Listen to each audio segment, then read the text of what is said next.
At the end of the day, that's what diabetes is. It's about, do you have a contingency plan? Can you execute on said contingency plan? And do you have a backup to the backup? Because every now and then you have to break glass in case of an emergency. And I'd rather you be prepared and over-prepared than not have enough. It's like having an umbrella, right? You bring an umbrella and you look like a potato because it doesn't rain. But then God forbid it did rain and now you feel like an absolute genius. I'd rather you be in that situation than, oh my God, I don't have insulin. What do I do? That's always, always, always, always going to be the situation. So that is my big message for you today is be prepared with that. Have your backup plan. Coach, and I've lived myself with type 1 diabetes for over 20 years, and I am here to share everything that I have learned in both my personal and professional experience so you can live that incredible diabetes life. So get ready and let's dive right into today's episode. What is going on? Welcome to this very unorthodox episode of the Your Diabetes Insider podcast, where we adapt to our surroundings, just like everything in the world of diabetes, because diabetes isn't perfect. You're not perfect. Nothing in life is perfect. And the best part is when you have a plan, everybody plans and then you get hit in the mouth. I think Mike Tyson said that. But that being said, a couple of things I want to talk about they were prominent topics that have come up recently. So I've done some TikTok lives recently. I've done some posting. I've of course interacted with people, and something that keeps coming up is technology failures. And I know I mentioned this in an episode the other day. It wasn't exactly ideal. And obviously I was taking a pump break and eventually I made my way back, right? Which I'm grateful for. But technology failures are a massive, massive deal. And so I kind of just want to go over in a nutshell what you need to consider as a person with diabetes to make sure that you don't lose your stride. You don't spend days at 250, 300. You feel good. You don't feel like you're out of control. And ultimately you have a contingency plan, because diabetes is all about preparation if you want to thrive. And as I get into this, in case you are not aware, I did just release a brand new support method called Blood Sugar Club. And I am super excited to announce it. It's been in the works for a long time. And what it is basically the most affordable, but also the most comprehensive self-paced support that you can get for diabetes, where you have a treasure trove of knowledge of everything from travel to nutrition, to exercise, to blood sugar management, to lifestyle that you can take at your own pace. And then on top of that, you get live support from myself and live support from Kyra on my team, my right-hand woman. We're both dietitians who live with diabetes ourselves. We have exercise backgrounds and we're here to be able to help you. So it's going to be massive. You've got workouts in there, you've got recipes in there, and it is less than $1 per day for the founding rate. So I want to make sure that you are able to jump in on this. It is super, super exciting. We've got some people in there already, and it's been a lot of fun. So I am super, super hype for you, and I can't wait to see you in there. If you want the link to that, it can be down in the description, or just message me on Instagram or TikTok at Man of Zeal, and I will make sure that I give you that link. So that being said, though, contingency plans, because contingencies, of course, are going to be super, super important. So let's just pretend, I'm not putting this into the universe for anybody listening, but I want to make sure, like, let's just say you're on an insulin pump and your pump fails. What do you do? What is the situation that you run through? And so the first thing is, if it fails, I hope that anytime you leave your house farther than probably 10 minutes away, that you are bringing a backup insulin pen. Preferably if you can get an in pen or a smart pen, it'll make it so you're not really missing a beat. But at the same time, some sort of backup insulin pen for your short acting at a minimum, because of what I'm about to tell you. But when it comes down to it, right, you need a way to be able to administer insulin that does not involve your pump. Let's say you're on an Omnipod and it falls off, or you're on a Tandem or a Medtronic and the wire just gets caught on something and it rips out. Well, you don't want to be 2 hours from home with no backup option, because that's going to be a major problem very quickly, might I add. So with this, what are we thinking here? You've got backup insulin, short acting, or, rapid acting, preferably a Humalog or Novolog or a Pedra, Fiasp, Lumjev, something like that. You've got that available to you. And then you say, okay, if you have long acting, do you not? How long is your pump going to be off? Because in a perfect world, you're 10 minutes away from home, you drive home or you walk home, you put in a new site, you're back to business, everything's fine. But in the situation where maybe you're not able to leave, maybe you have to go 4 or 5 hours, you are going to have to think about what you're going to do, because we have diabetes, right? 4 or 5 hours, you don't have that luxury. Your blood sugar is going to be fine for a little while. And then once the insulin in your system starts to disappear, you're going to start skyrocketing. It's going to be parabolic and it's not going to be good. I vividly remember on this topic, it was grad school. I was living in North Carolina. It was the first summer I was there, like before classes even started. I remember one day I woke up and I was like 280 and I'm thinking, why am I 280 right now? I went to bed and I was perfect.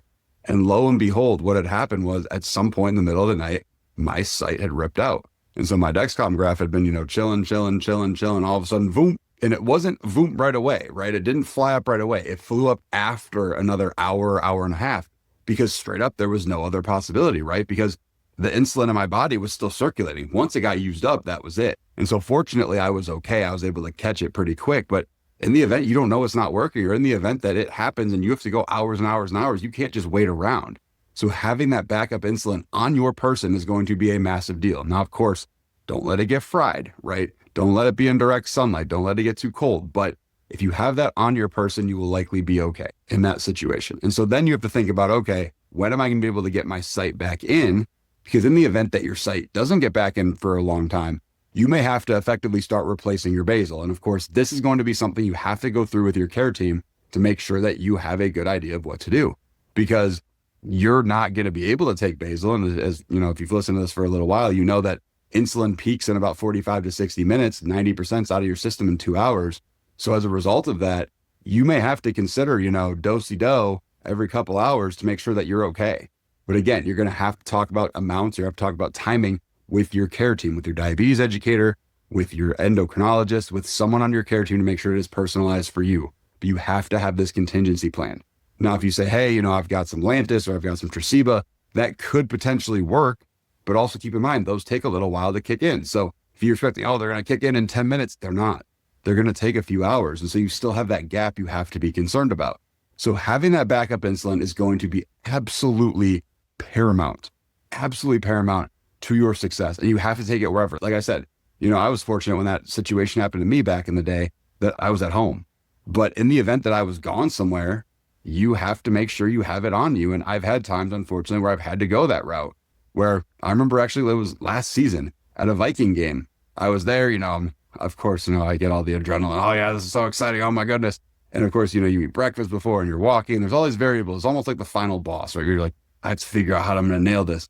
And on this particular meal, for whatever reason, I've had the meal before, and my number was just not coming down. I'm stuck at like 260. I'm like, I'm really stressed. The game's really close. Maybe it's that, but it wasn't that.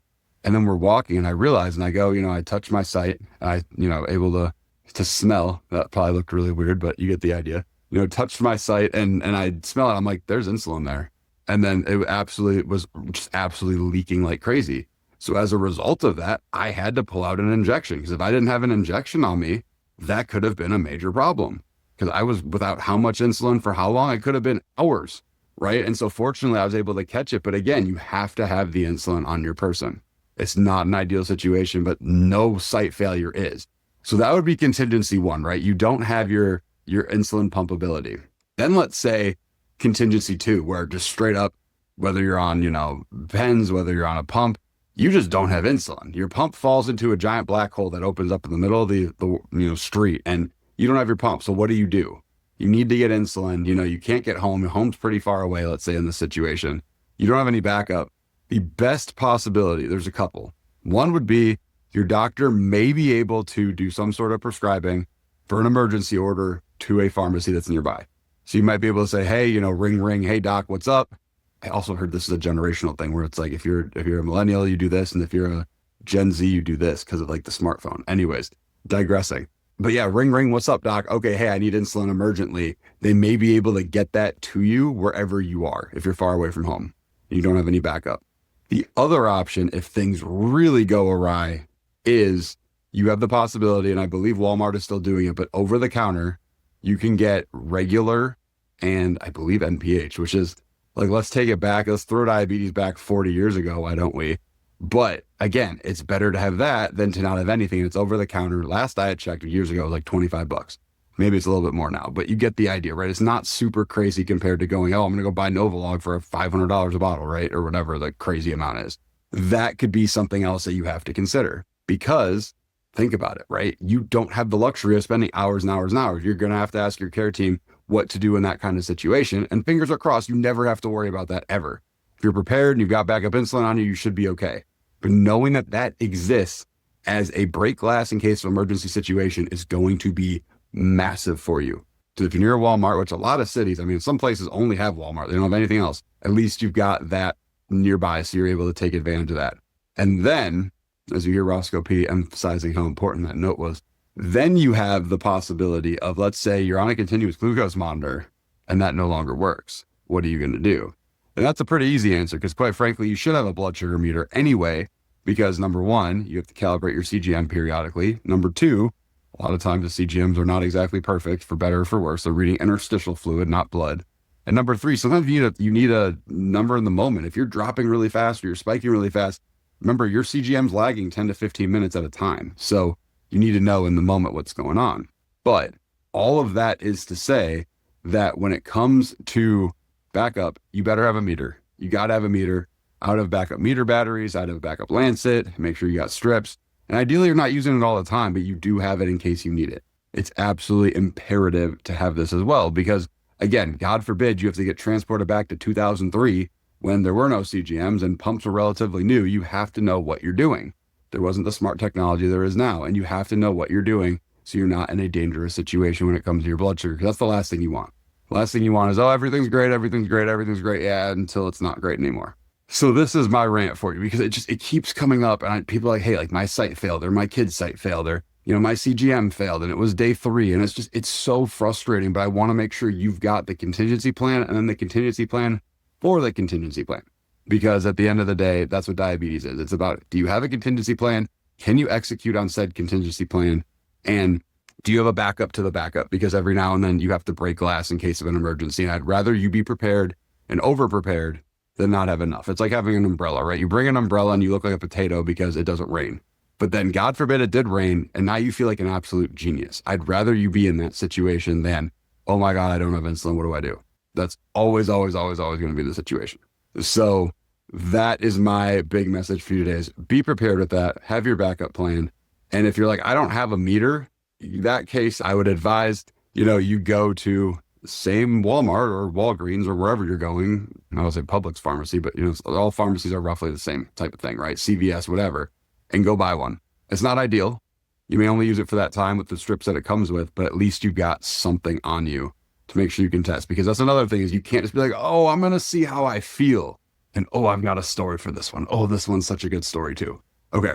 So way back in the day, way back, we're talking like 2013, which I guess is like 12 years ago, which is wild. But 2013, I went to a Students with Diabetes event. Shout out Nicole Johnson. If you listen, I appreciate you and everything you do for the community. But she put on this event. This is way back. And I remember we had little like breakout circles we were in, and we were talking to different people, and there was a dude in there. And this is before I had a CGM. So I was testing, 10, 12 times a day, every couple hours typically. And this dude was in there, and we were talking about, how often do we test and how often do we dose and carb count. And it was all sorts of, relatability stuff. And he was about my age. And he literally says, he's like, oh, it was June 1st. And I only remember this because of the date on the meter. So he's like, yeah, I haven't tested my blood sugar in forever. I just kind of go based off how I feel. And I don't think I've even tested in months. And we're like, okay, pull out your meter. Let's see. Somehow we had his meter on him, which I thought was actually kind of remarkable. And I swear to God, his meter said February 28th. It was June 1st. That is over 3 months without testing. That is horrifying. He's going based off feel and based off vibes and based off whatever. And it's like, yeah, sometimes I nail it and sometimes I don't. I'm like, how would you even know if you nailed it or you didn't? So that's the thing. I'm not telling you, go get a meter and start pricking yourself 5 times a day. But what I am saying is have a backup, because you've got to know what your blood sugar is. You cannot be in that situation like that person, which I hope they're doing well too. Whoever you are, send nothing but good vibes, but I hope you're testing more often too. But that's a situation where you got to know what your number is. You got to have backups for the insulin. You got to know how to troubleshoot. And I hope this at least helped a little bit with that. So let me know, what's your backup plan? How do you normally finesse when there's a backup situation required? Shoot me a message, Instagram, TikTok, @manofzeal. Let me know what's going on. If you want to join Blood Sugar Club and join us in the most fun community with loads of knowledge, live support from Kyra and myself, and just everything you need to know about diabetes in one place to take at your own pace and on your own time, definitely come join us. Go check out the link below. It's Blood Sugar Club on the Your Diabetes Insider website as well. And with this too, I will excited to see you in the next episode. If you're loving the pod, give us a great review on Spotify, Apple, wherever you're listening, and I will catch you later. Hope you're ready for the next episode. Hey.